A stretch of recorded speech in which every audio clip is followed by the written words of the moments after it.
Zikascatter. Unajua gari yangu ni Mr. Moneybags. Money. Power. Vocal. Mike Sonko. He says he has been writing his own destiny, and it reads like this.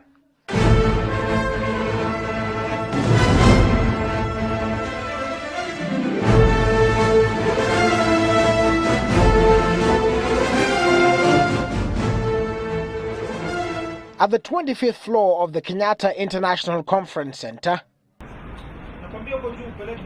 we catch up with Mike Sonko, a man Nairobi voters elected as their senator. He's getting ready for the day as he dons his fancy jewelry, his trademark bling bling.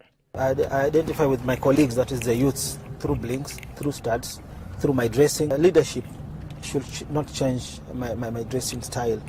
I'm just a simple senator. I used to be a simple MP, and that should not change my life of dressing. A quick glance at his office and one can immediately tell that he is keen on art, that he's a man who loves his family and who has a taste for the finer things in life. He says he likes to keep things mobile, and so his office contains what many would love to be in theirs. Okay, this is my bathroom. These are my suits, my clothes. Hilo ndio dressing fashion yangu kutoka zamani. Bright, unakuwa recognize haraka. My shoes. Hii ni duvet. At times when I'm tired, nalala kidogo pale. I have a quick shower hapa. Nikitaka kujiseti kabla niende Senate. Hapa ndio mimi najisetingi. Part 1 is done, and now a heavy task awaits him: picking the appropriate hat. Hiyo ya rangi ya blue bado navanga na viatu ya blue. Kwa mfano sasa kama leo navaa kofia nyeusi kwa sababu niko na viatu vyeusi. After that, it's time to leave. But something captures our eyes, as I am sure it will yours. Take a look at this phone. Hello. Fungua nini store? And with that, we leave. His entourage has about 6 cars. I tease him about it a bit on our way out. Anapiga kelele mambo ya watu kwa na kutoa siren. Nakumbuka hiyo debate. Sorry yao. On the way, the first stop is the bank. And as we are here, we realize the inevitable, that when you walk with a man, a crowd will soon gather, and so security is on hand. Yet, by the time he leaves the bank, nothing can stop them or him from interacting. Okay, with all these people crowding you, we've noticed that you have very tight security. Do you feel safe or crowded? I feel very safe. I cannot avoid these people. These are the same people who have elected me as their senator. There is no way I can hide from them. I like walking on the streets. I don't fear them. Even at times I give instructions to my officers that whenever they greet me, they should not push them away. We are en route to his Runda home, and it is evident that as Sonko approaches his house, Mr. Moneybags. many begin to approach him.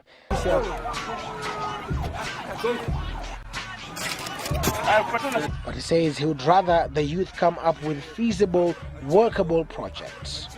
Leta nikitulia nitawasaidia. Si kila saa Sonko sawa, ndio nasalia hiyo kibando hiyo mwende mkule. Mwende mkule hii kuja na ofisi na kitu tutafanya.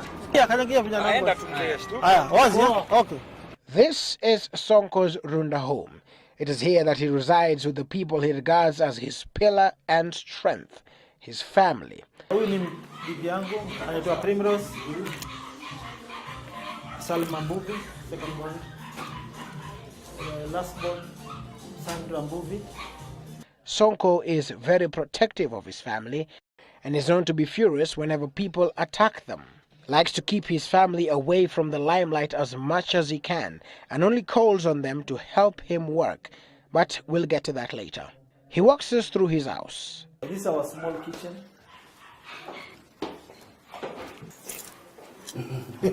And the balcony, where he says he sometimes goes to think. He reminisces of where it all began. Hii ni gari ambayo nilianza nayo kwa biashara ya matatu. Na inanikumbusha mambo mengi sana. Kwa sababu hizi gari ndio zilifanya niingie siasa. Niliajiri wafanyakazi wengi, madereva wengi, makondakta wengi. Zimenifikisha pale niko.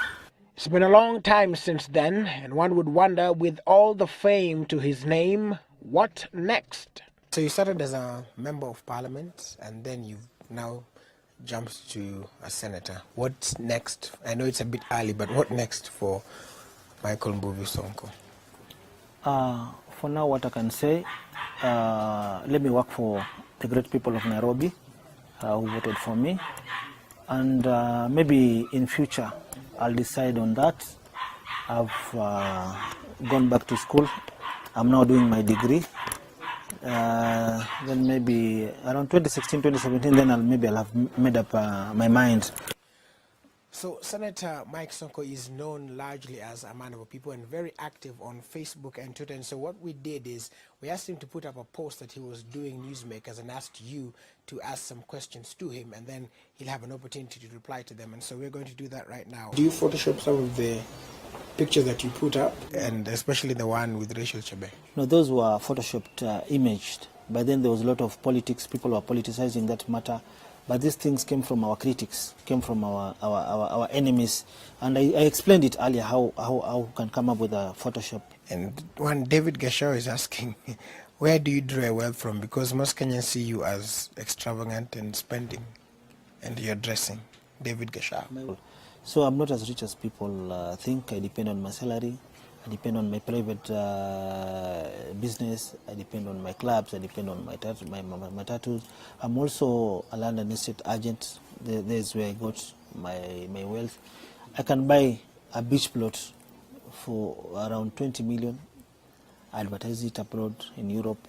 I sell it for 100 million. I make profit and I share with my people. There are some allegations that you did or do drugs to get your wealth. Can you put that matter to rest? Do you or do you not? Because this story started immediately, I won the Makadara by-election. And they came with so many allegations. So I sell drugs, I sell Panadol. Other people are saying I sell private parts. I pack them in can and export them abroad. Other people were saying I used to sell albinos. Other people used to say I'm a thief. So these were just cheap politics. I asked him about these antics and whether this will change. These are the things I used to do. I admit my mistakes, but if you look at the records, the last time I went and slept on the road, punched the walls, those were my first months when I was elected as the member for Makadara. Yes, and I was protesting. There was something which was being done.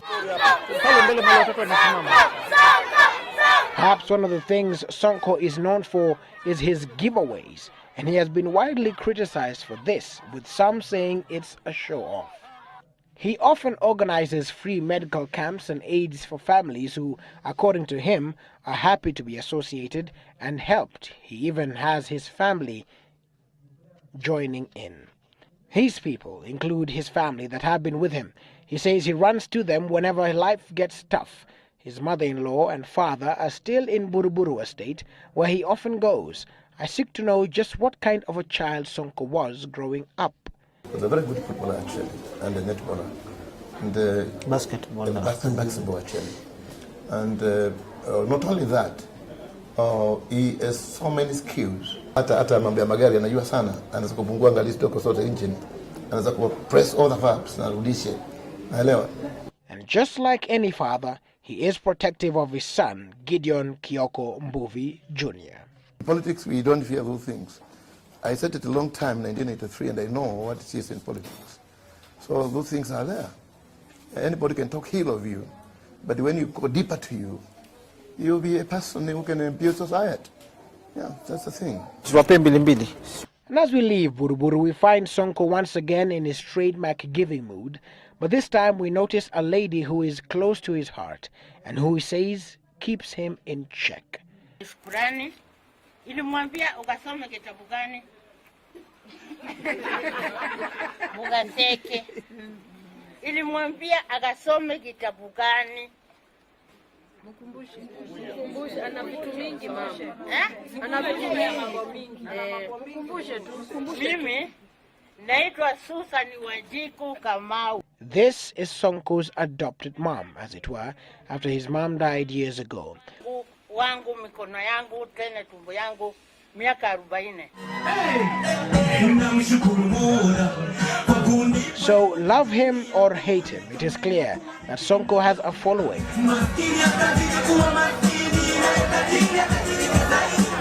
And how he directs that following will help shape Nairobi County's future.